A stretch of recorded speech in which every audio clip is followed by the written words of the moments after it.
sekarang kita akan masuk ke dalam pembahasan mengenai regression tree. Nah, di sini saya akan ada satu ilustrasi sederhana dulu ya.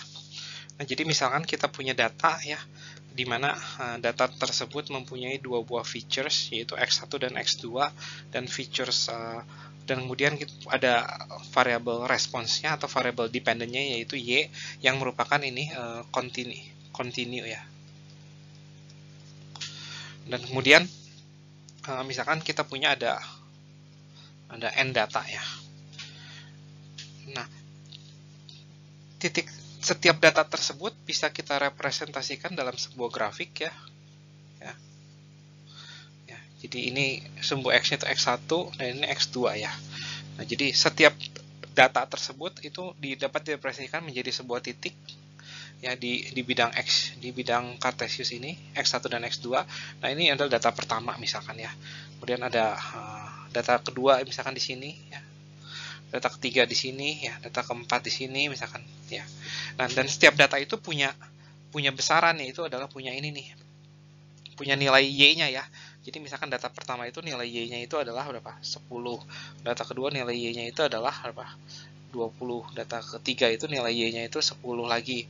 Data keempat nilai Y-nya itu 8 gitu ya. Dan seterusnya ya. Jadi kita punya banyak data ya. Banyak data dan setiap data itu punya nilai Y ya. Ya, semoga cukup jelas ya ini gambarnya. Saya coba hapus-hapuskan yang tidak kepakainya.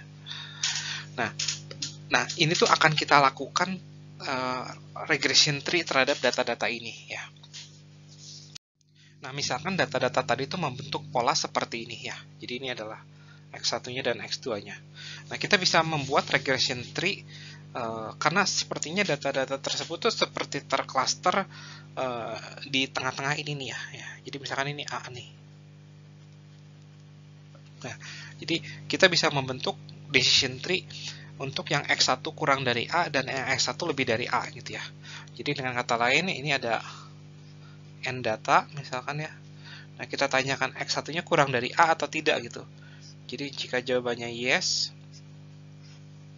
maka kita punya N1 data ya. Jadi misalkan ada N1 data yang ini total ada N1 data, ini total ada N2 data ya. N2 data gitu. Nah, seandainya kita menggunakan decision tree yang seperti ini dan seandainya ada data baru ya. Jadi misalkan ada data baru datang nih ya. Ada data baru ya, titik baru yaitu. Nah, jadi ada X1 untuk data ke N+1, X2 untuk data N+1 dan Y untuk N+1 mau kita predik itu berapa gitu ya. Nah, data baru ini ya tinggal kita lihat aja. Dari si data baru ini kita tinggal lihat X1-nya. X1 dari si data baru itu apakah kurang dari A atau lebih besar dari A gitu ya. Nah, jika dia kurang dari A, maka si data baru itu tergolong ke dalam yang ini nih ya gitu. Tapi jika si data baru tersebut X1-nya lebih besar dari A, maka si data baru tersebut ada di kelas yang ini nih. Nah, bagaimana mencari prediksinya? Nah, mencari prediksinya itu adalah dengan cara kita harus menghitung dulu rata-rata dari grup yang pertama dan rata-rata dari grup yang kedua gitu ya. Jadi kita harus menghitung ini mu satunya berapa, dan kita harus menghitung ini di sini itu mu 2-nya itu berapa. Jadi mu 1 itu adalah rata-rata dari nilai Y yang ada di grup 1 ini gitu ya. Dan mu2 itu adalah rata-rata dari nilai Y yang ada di grup 2. Nah, dengan ini kita bisa memprediksi berarti si YN+1 itu nilainya itu adalah mu1 ya, topi YN+1 topi itu nilainya mu1 jika X1N+1-nya itu kurang dari A, tapi jika dia lebih besar dari A, maka dia Y topi N+1 itu mu2. Jadi prediksinya adalah mu2 gitu ya. Nah, ini adalah contoh decision tree yang pertama. Namun kita juga bisa membuat decision tree yang kedua ya. Ya, seperti ini misalkan. Ya, kita pecah berdasarkan ini terus kita bagi dua ini nih gini nih. Oh, sorry. Yang kita bagi dua nggak semuanya, tapi cuma yang sebelah sininya doang nih. ini A, misalkan ini B. Nah, decision tree-nya berarti seperti ini ya. Jadi n data kita bagi 2 ya, berdasarkan ini X1-nya kurang dari A atau enggak nih. Nah, kalau kurang dari A, kita dapatkan leaf yang pertama ya. Nah, tapi untuk yang ini kita bagi 2 lagi berdasarkan X2-nya ya. X2-nya kurang dari B atau lebih besar dari B gitu ya. Nah, ini ada N1 data, ini ada N2, ini ada N21, ini ada N22 data gitu ya. Nah, untuk setiap kelompok ini kita harus hitung mu-nya, ini kita harus menghitung mu21-nya, mu22-nya berapa gitu ya. Jadi jika ada data baru, ya misalkan ada data baru nih, nah kita cari tahu X1 data baru tersebut kurang dari A atau lebih besar dari A. Kalau ternyata lebih besar dari A, kita harus lihat lagi X2 dari itu kurang dari B atau lebih besar dari B. Jika dia kurang dari B, ya maka prediksi dari si data baru tersebut adalah rata-rata dari yang ada di sini nih. Yang di sini. Nah, ini namanya R1, ini daerah R2, ini adalah R1, ini R2, ini R3 ya. Nah, semoga cukup jelas ya bagaimana melakukan prediksi terhadap regression tree, yaitu adalah dengan cara rata-ratanya, rata-rata dari yang ada di grup tersebut ya. Nah, jika Y-nya itu adalah variabel yang kuantitatif atau yang kontinu, bagaimana menentukan kriteria splittingnya untuk decision tree atau untuk regression tree, yaitu dengan cara meminimumkan fungsi objektif yang akan saya tulis sebagai berikut ya. Nah, fungsi objektif ini mirip dengan fungsi objektif pada linear regression ya. Jika Anda ingat, fungsi objektif pada linear regression itu apa? Yaitu tergantung dari B0 dan beta 1-nya ya. Yaitu adalah jumlah dari apa? Y dikurangin data kita dikurangin Y topi. Y topinya itu adalah dalam hal ini adalah beta 0 ditambah beta 1 XI ya. Nah, ini terus dikuadratkan. Nah, ini adalah fungsi objektif yang harus diminimumkan untuk mencari nilai beta 0 dan beta 1 ya, untuk linear regression. Nah, ini tidak berbeda dengan regression tree, sama kita juga harus menghitung mencari nilai minimum dari si F ya. Namun yang harus kita minimumkan itu adalah ini. R1, R2, dan seterusnya sampai RJ besar ya. Nah, J-nya pun harus kita cari ya. Nah, jadi jangan-jangan cuma J sama dengan 1 doang yang minimum tuh ya, gitu ya. Nah, itu adalah J dari 1 sampai J besar ya. J-nya itu adalah ada berapa kotaknya gitu ya.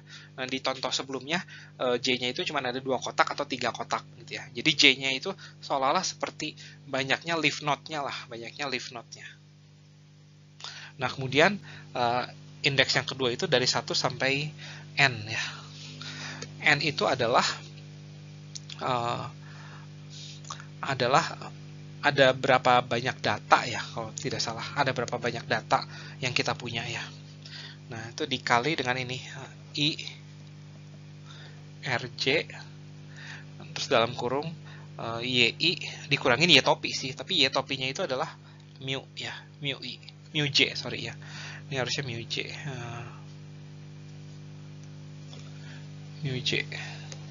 karena tergantung dari kita tuh lagi ada di kotak yang mana gitu. Nah, apa itu fungsi I?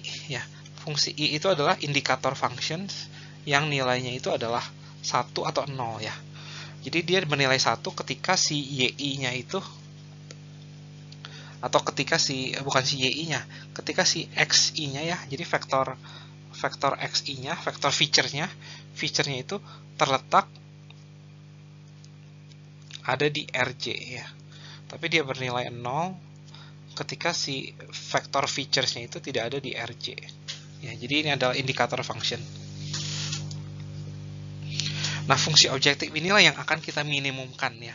Jadi kita akan mencari berapa banyak RJ yang dibutuhkan dan RJ seperti apakah yang dibutuhkan supaya F-nya itu paling minimum. Ya. Nah, untuk sekedar ilustrasi, misalkan kita cuma punya 5 data lah ya. Cuma punya 5 data nih. Nah, terus 1 ya, 2, 3, 4, 5 gitu ya. Dan kemudian saya kotaknya itu seperti ini nih. Nah, seperti ini aja nih. Jadi ada R1, R2 sama R3 ya. Nah, berarti F-nya itu adalah penjumlahan dari 3 buah kotak ya. 3 buah kotak, dan kita akan jumlahkan untuk setiap data ya.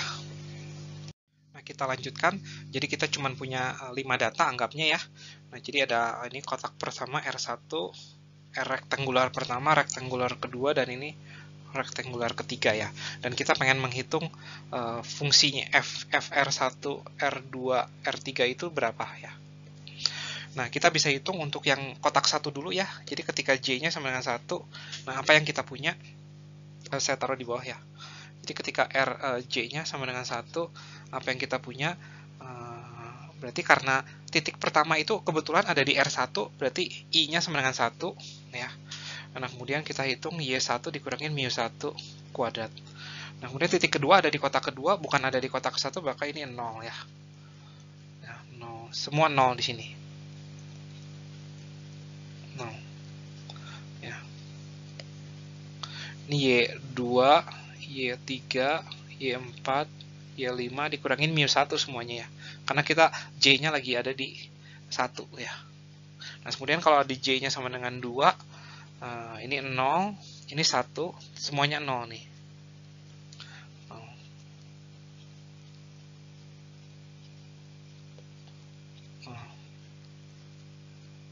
Nah, ini Y5 dikurangin mu2 kuadrat, Y4 dikurangin mu2 kuadrat, Y3 dikurangin mu2 kuadrat, Y2 dikurangin mu2 kuadrat, dan ini Y1 dikurangin mu2 kuadrat ya. Nah, kemudian ketika J-nya sama dengan 3, berarti ini 0, 0, nah ini 1 semua ya, karena titik 3, 4, 5 yang ada di kotak ketiga ya. Ini titik ketiga, titik keempat, titik kelima. Ya, 0. Ya, kita tidak peduli dengan yang nilainya 0. Nah, ini Y3 dikurangin mu3 kuadrat, Y4 dikurangin mu3 kuadrat, dan ini adalah Y5 dikurangin mu3 kuadrat ya. Nah, ini adalah fungsi objektif yang akan kita cari nilai optimalnya ya, jika J-nya sama dengan 3 ya. Nah, ketika J-nya sama dengan 3, apakah ini splitting yang baik? Ya, belum tentu ya, bisa tahu ada splitting yang lain yang lebih baik ketika J-nya sama dengan 3 ya. Dan biasanya pun J-nya pun harus kita cari tahu nih, yang paling optimalnya itu berapa ya. Jadi ada beberapa hal yang harus kita optimasi ya. Yang pertama, ketika J-nya itu fix, R1, R2, RJ yang seperti apa yang membuat F-nya itu paling optimal gitu ya. Namun J-nya juga kadang-kadang bisa menjadi variabel, berarti berapakah nilai J yang membuat F-nya itu paling optimal juga ya.